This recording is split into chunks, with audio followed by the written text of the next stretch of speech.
What up, YouTube fam? It's your man Logician, back with another hot one. And in this video, I want to talk about what I believe is the greatest threat to the black community here in America. And something I've observed personally over my 20-something years of living on this earth. And it's something that if we don't recognize and do something about, and each person take responsibility for their own actions, then we won't survive as a people, as many people have already pointed out. That the problems facing the African American community are at a nexus point, a point of no return if we don't change things around. And that goes for really the whole human race on a global scale, really. I mean, with the whole 2012 coming up, and the biblical prophecies and all this other kind of stuff going down. But I'm just talking about the black community as of now. And the greatest threat to the black community is black men. Simple as that. And I'm going to be speaking from my own experience on this and not pointing fingers. And this is not all black men, of course. I hope people are, people give me the benefit of the doubt in these videos to know that I'm not generalizing everybody. I mean, I'm smarter than that, obviously. But first of all, going through my life, my mother and father got divorced when I was 8 years old for several reasons. Most of it caused by my father, a black man. So my mother was forced to raise me and my two siblings by herself, single black female. So we're, right there, you're already at a disadvantage. So, I'm not saying all marriages that break up is the man's fault. I'm not saying that. But I'm saying in this case, it was that was the case. So, I'm being raised by a single black mother, and most people are raised by single black mothers nowadays. Most young black people, and that's going on all over the place in all ethnic groups in America. But you know how stressful it can be. My mother worked 2, 3 jobs. It was just stressful. So it starts with that. It starts with the father in the home. It starts with, and there's no excuse for a lot of black men that are, in their 40s and 50s and stuff, because they grew up when black people were stronger, and when they grew, when black people had families, and when the community was stronger. There's no excuse for you to be, 55-year-old black man and to do your family like that. And especially if you grew up in the family, it may not have been perfect, but you grew up in a family, and black people were stronger. So going back to the previous generations of black men that dropped the ball, and so we end up today with a young black man like me making videos about black men being the worst enemy of the black community, on YouTube. So I'm growing up, right? And one of the other problems is that I didn't have any black mentors as far as men are concerned, or role models. There were black men around, but they weren't role models, and I didn't want them to be my mentors.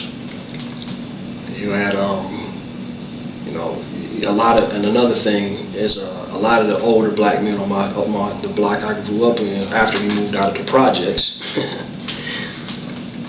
A lot of the black men on the street that I grew up on, that were my father's age, a lot of them died. In their 50s and 60s, man. Black men dying early, or they just was wrong. The guy across the street was cheating on his wife. He was my father's age. I didn't want to emulate that. At church, the church I grew up in, the pastor was, verbally and spiritually abusive, used the scriptures and used his position of power as a spiritual leader control people, manipulate people for his own gains, all in the name of the Lord. It came to a point where he felt threatened by me as an intelligent young black man, and with my spiritual development. So I heard stuff like, he told me to quit reading books. When I went to college, he told me I shouldn't have been in college. And my brothers did the same way. So here's supposed to be a spiritual leader in the black community, keeping black men down so he can control them.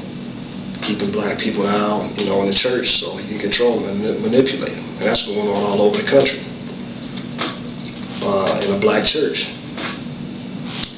So the other young black men in my neighborhood, they went through the same kind of things, but they didn't really have the type of mother I had or the type of other support system for our family. So a lot of young brothers end up being, growing up, and a lot of young brothers end up going to gangs, started selling drugs, criminal activities, breaking into houses, stuff like that. I grew up with all of that. And it all stemmed from, black men that were supposed to be their fathers and husbands, and that were either abusive or just straight up left and denied their responsibility. So my father at this time, was pretty much out of my life, growing up as a teenager and being a young man in this society.